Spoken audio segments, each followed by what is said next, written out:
The time when I left China for the West is because I'm looking for opportunities. 15 years after, China has changed so much. And there's a business booming, the economy is more flourishing, and the politics, is getting relaxed. People getting more and more disposable income. So once they have more money, they want to change their lifestyle.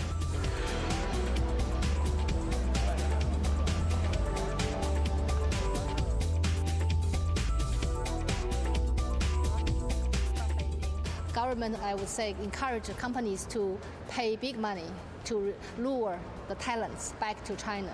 So that you can see a lot of high caliber people who educated overseas or worked overseas and now coming back to China to head the Chinese operations.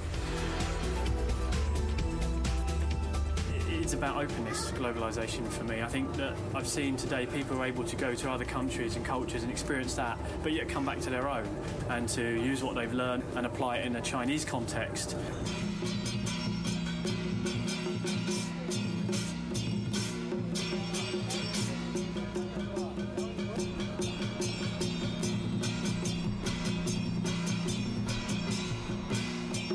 They expect 700 million consumers will be in China by 2020.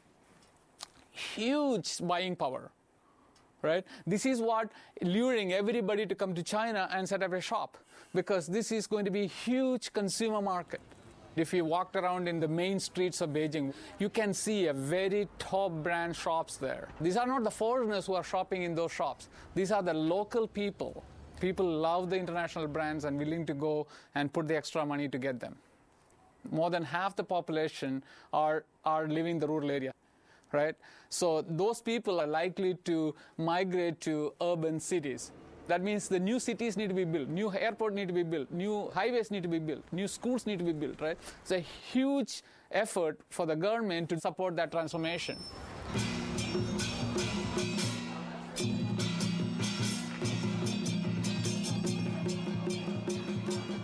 Traditionally, China was a socialist country, but I have to tell you, China hasn't been a socialist country any longer.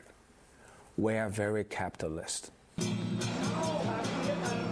One of the things I've been really, really shocked about is actually how perhaps little I know and I understand. As a geographer by trade, I try to teach my students about and give them some insights into the world, yet I'm realising that I actually have got so many misconceptions.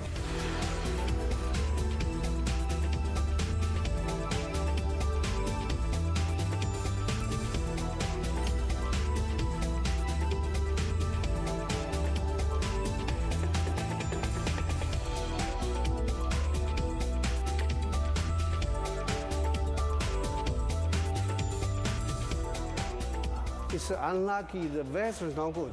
If it's clear, clear weather, you can see very near here. It's a new pier, just already there, new pier. That's 2,300 meters long, the container terminal. How long does it take to completely discharge a vessel? We give the one day, 24 hours. 1 day. Even big, very big vessel, we just limit 1 day. We let them go. So they're in, they're unloading, they're out again in 24 hours. 24 hours. I live in a town that has a port, and a lot of my family work there. And I think to see it in action here, and to see that it's very similar in the way that the way that they run, the containers that they use, was really important. And to see that they haven't suffered with the economic crisis, whereas I know that some of my family, their jobs are at risk.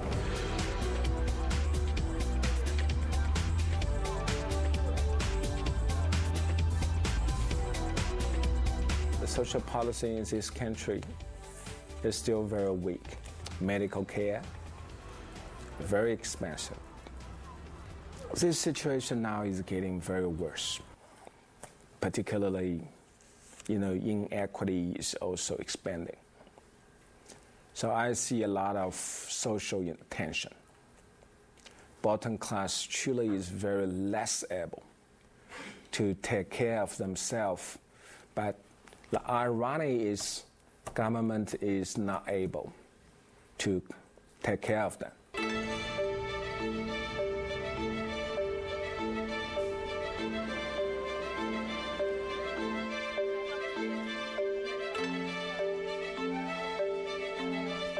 We have done quite good on economic reform, but on educational reform, we are doing very, very slowly and very, very, very conservative.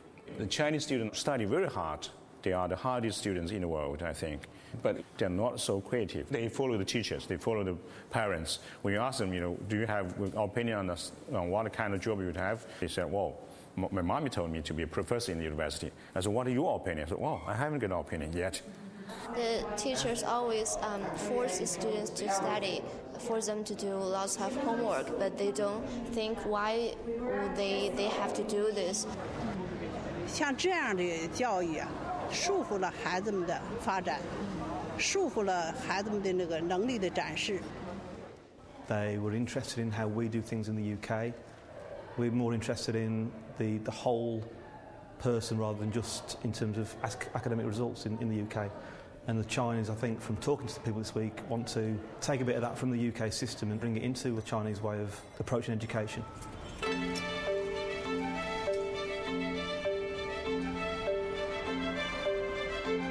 The government doesn't want to be in the low-cost manufacturing shop anymore. They want to go from the high-volume manufacturing to more of a service-orientation industry. That means they need a different set of education system to make sure that the right people are getting out of the school and they have the right skill set and capabilities. So the innovation is a huge focus for Chinese government. In fact, it's one of the national agenda for the current 50-year plan.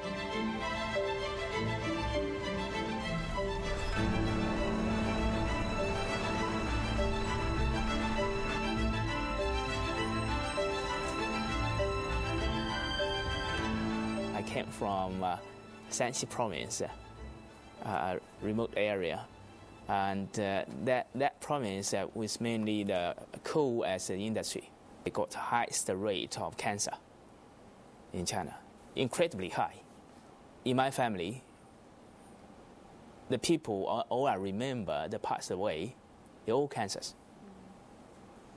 We cannot continue to develop like this.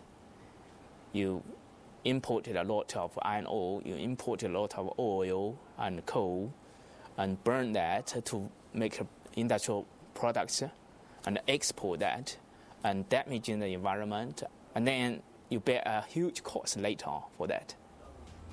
It's not sustainable.